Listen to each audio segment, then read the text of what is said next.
Welcome back. Well, riots and protests at campuses all across the country have become a common occurrence, and our next guest calls it the Snowflake Rebellion.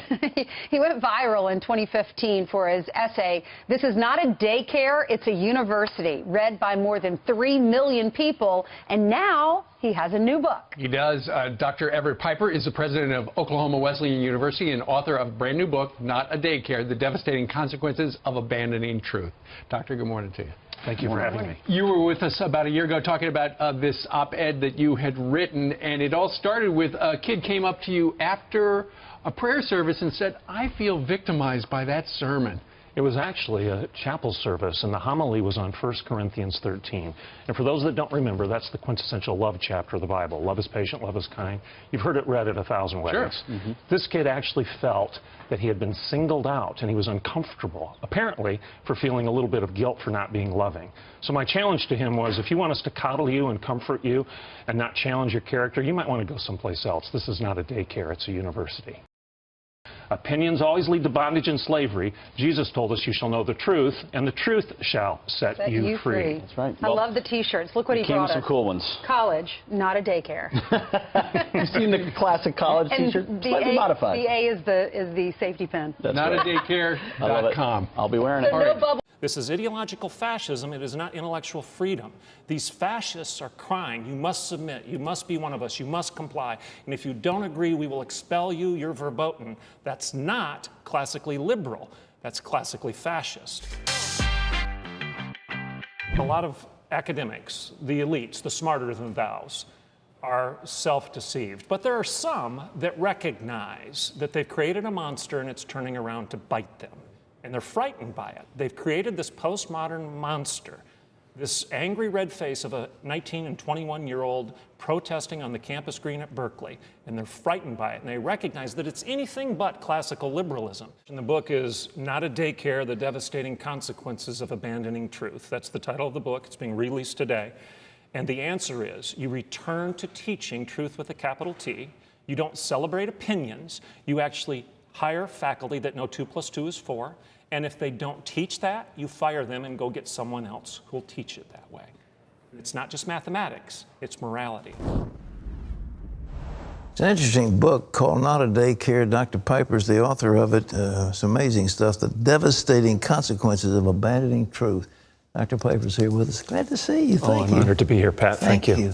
All right, you lay bare the truth of what's going on in colleges. What is it? A guy comes in as a freshman.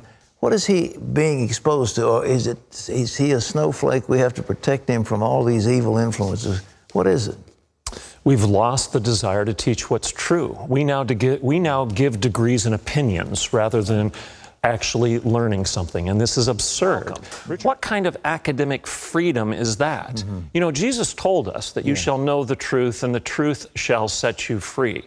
Opinions always lead to bondage and slavery, and truth sets us free. All of our views should be judged on their merits, not on the color or sex or sexual orientation of the speaker, and those views should never be banned on the grounds that they offend someone. Even Christian colleges are not immune. Dr. Everett Piper, president of Oklahoma Wesleyan University, writes about it in his new book, Not a Daycare, The Devastating Consequences of Abandoning Truth. Emily Jones, CBN News. Do you think the students are a bit confused at what the civil rights fight looks like? Absolutely. In other words, you can't have justice without a judge. And you can't have a book without an author. You can't have a painting without a painter. The students have been taught that it doesn't matter what you believe as long as it works for you. They've been taught moral and intellectual nihilism. They've been taught that they create everything, that there is no author, there is no painter, there is no writer, and there is no definer, there is no definition of truth other than what they decide. Mm-hmm. It's narcissism to the max. They gaze into the pool, the image of their iPhone, their Facebook, their social media. They construct their own reality, their own morality, their own ideas. And if you don't agree, with their conclusions, you are a bigot, you're a hater. You are the problem. It's ideological fascism. It's not academic freedom, because they will crush you, they will suppress you because you dare to be different. You see the title of this book, Not a Daycare. I mean, this really sticks out. What is your message to these snowflake millennials that you talk to? Well, my message not only to the snowflakes, but to all of our country, all of our culture, is that ideas matter. Richard Weaver wrote a seminal work in 1948. It was titled Ideas Have Consequences. What was his point?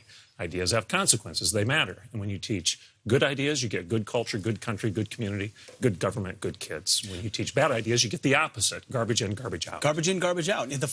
Abraham Lincoln once said the philosophy of the schoolroom in one generation becomes the philosophy of government in the next. Ideas really do matter.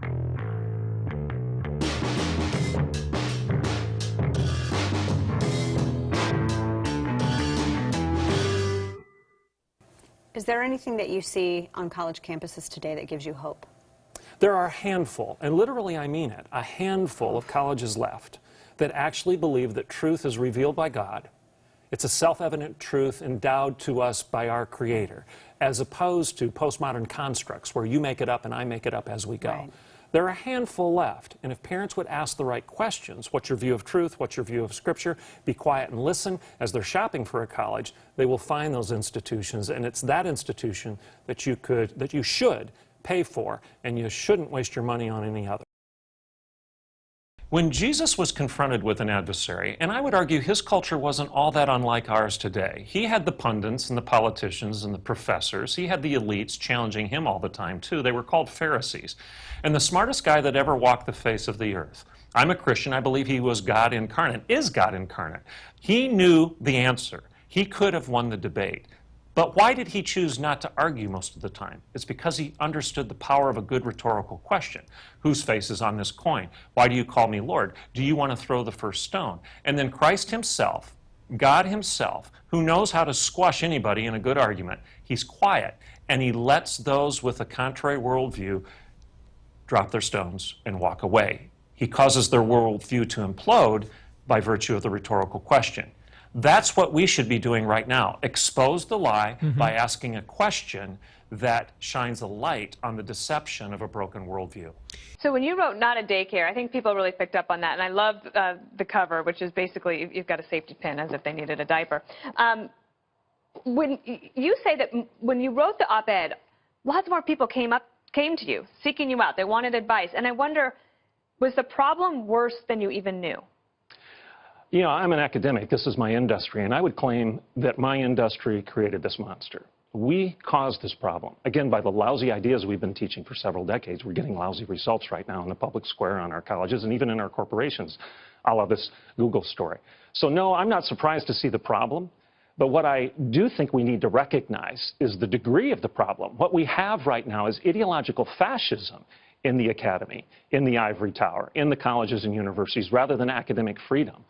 I basically just said, you're here to learn, not to be coddled. You're here to be confronted, not to be comforted. This isn't supposed to be safe.